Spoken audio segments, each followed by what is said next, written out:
Hello, അസ്സലാമലൈക്കും. ഇന്ന് ഞാൻ സിമ്പിൾ ആയിട്ടുള്ള ഒരു സ്നാക്കാണ് കൊണ്ടുവന്നിട്ടുള്ളത്. ഇത് ചിലപ്പോൾ നിങ്ങൾക്കൊക്കെ അറിയായിരിക്കും. അങ്ങനെ ഭയങ്കര വെറൈറ്റി ആയിട്ടുള്ള ഒരു സ്നാക്കൊന്നും അല്ല. അപ്പോൾ ഇതിന് മുമ്പ് ഇത് ആരെങ്കിലും ട്രൈ ചെയ്തിട്ടുണ്ടെങ്കിൽ ഞാൻ എപ്പോഴും പറയണ പോലെ അതിൻ്റെ ടേസ്റ്റ് എങ്ങനെയുണ്ടെന്ന് കമൻറ്റ് ചെയ്യുക. അതേപോലെ തന്നെ ട്രൈ ചെയ്യാത്തവർ വീഡിയോ ഫുള്ളായിട്ട് കണ്ടിട്ട് ട്രൈ ചെയ്തിട്ട് ഫീഡ്ബാക്ക് പറയുക. അപ്പോൾ നല്ലൊരു ഈസി ആയിട്ട് ചെയ്തെടുക്കാൻ പറ്റുന്ന ഒരു സ്നാക്കാണ്. ഇത് മെയിനായിട്ട് ഇഷ്ടമാവുന്നത് കുട്ടികൾക്കാണ്, കാരണം കുറച്ച് സ്വീറ്റ് ആയിട്ടുള്ള ഒരു സ്നാക്കാണ്. അതുപോലെ തന്നെ എല്ലാവർക്കും ഇഷ്ടമാവും. അപ്പം നമുക്ക് നോക്കാം ഇതെങ്ങനെ ഉണ്ടാക്കുന്നതെന്നുള്ളത്.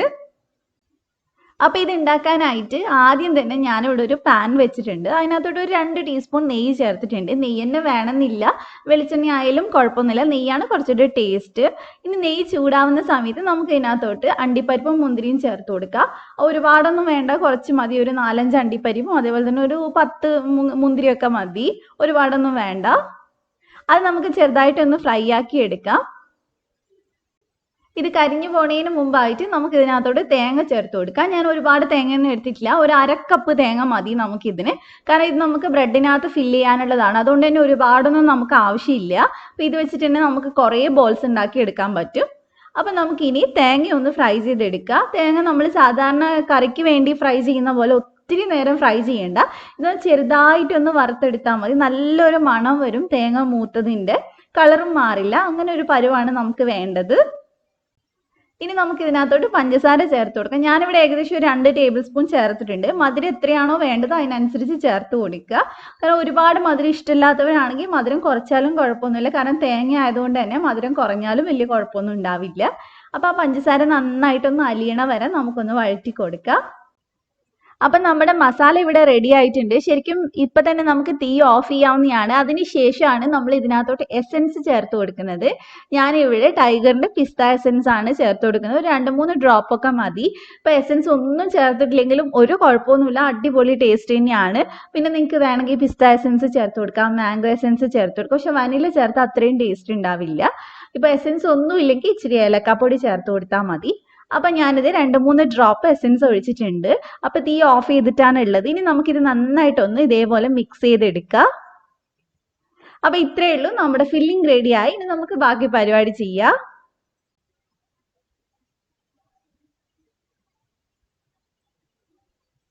അപ്പം ഞാനിത് ഇവിടെ കുറച്ച് ബ്രെഡ് എടുത്തിട്ടുണ്ട്. അതിൻ്റെ സൈഡൊക്കെ കട്ട് ചെയ്ത് എടുത്തിട്ടാണ് ഉള്ളത്. അത് നമുക്ക് സാധാരണ വെള്ളത്തിൽ ജസ്റ്റ് ഒന്ന് മുക്കിയെടുക്കാം. ഒത്തിരി നേരം വെച്ച് കഴിഞ്ഞാൽ ബ്രെഡ് കുതിർന്ന് വല്ലാണ്ടായി പോവും. അപ്പോൾ ജസ്റ്റ് ഒന്ന് മുക്കിയിട്ട് കൈ വെച്ച് നന്നായിട്ട് ഇതേപോലെ പ്രസ് ചെയ്ത് വെള്ളം കളയുക.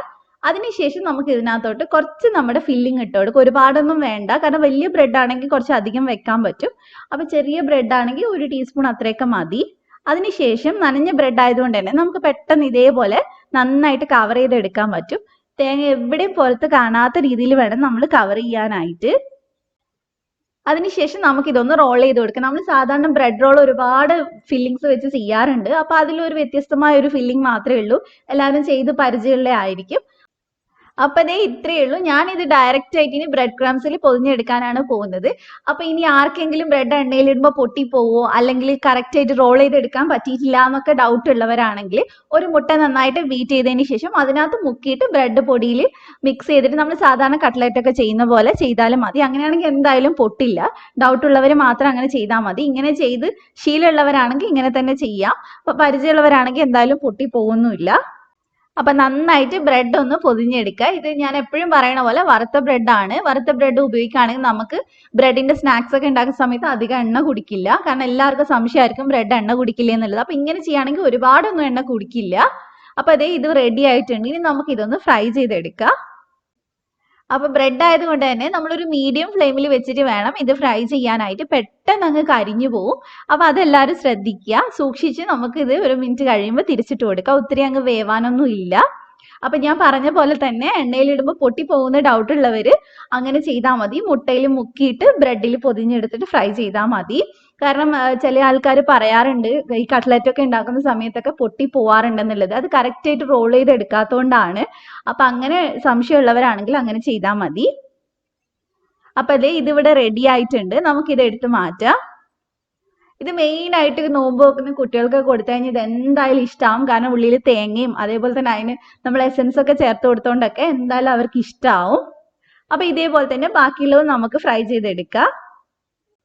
അപ്പൊ ഇന്നത്തെ സിമ്പിൾ ആയിട്ടുള്ള സ്നാക്ക് എല്ലാവർക്കും ഇഷ്ടമായിട്ടുണ്ടാന്ന് വിചാരിക്കുന്നു. എന്തെങ്കിലും ഡൗട്ട് ഉണ്ടെങ്കിൽ കമന്റിൽ ചോദിക്കുക.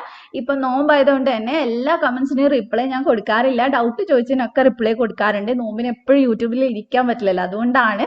ആരും പിണങ്ങൊന്നും ചെയ്യരുത്. നോമ്പ് കഴിഞ്ഞ് കഴിഞ്ഞാൽ എല്ലാത്തിനും കമന്റിന് റിപ്ലൈ ചെയ്യുന്നതായിരിക്കും. കോntest ആയതുകൊണ്ട് തന്നെ ഒത്തിരി കമന്റ്സ് കൂടുതൽ വരുന്നുമുണ്ട്. അപ്പൊ എല്ലാവരും ക്ഷമിക്കുക. അപ്പൊ ബ്രെഡ് കയ്യിലുള്ളവർ പെട്ടെന്ന് തന്നെ ട്രൈ ചെയ്യുക, എന്നിട്ട് ഫീഡ്ബാക്ക് പറയുക. അതേപോലെ തന്നെ വീഡിയോ ഇഷ്ടപ്പെട്ടിട്ടുണ്ടെങ്കിൽ ലൈക്ക് ചെയ്യുക, ഷെയർ ചെയ്യുക. ആദ്യമായിട്ട് ഈ ചാനൽ കാണുന്ന ആരെങ്കിലും ഉണ്ടെങ്കിൽ ഒന്ന് സബ്സ്ക്രൈബ് ചെയ്യുക, എന്നിട്ട് ബെല്ല് ക്ലിക്ക് ചെയ്തിട്ട് ഓളും കൂടെ ക്ലിക്ക് ചെയ്യുക. എന്നാൽ മാത്രമേ ഞാൻ വീഡിയോസ് ഇടുന്ന സമയത്ത് നോട്ടിഫിക്കേഷൻ വരുള്ളൂ. അപ്പൊ ഇതുപോലെ തന്നെ നല്ല കിടുക്കനായിട്ടുള്ള ഇഫ്താർ ആയിട്ട് ഇൻഷാല്ലാ നമുക്ക് നാളെ കാണാം. Thank you for watching.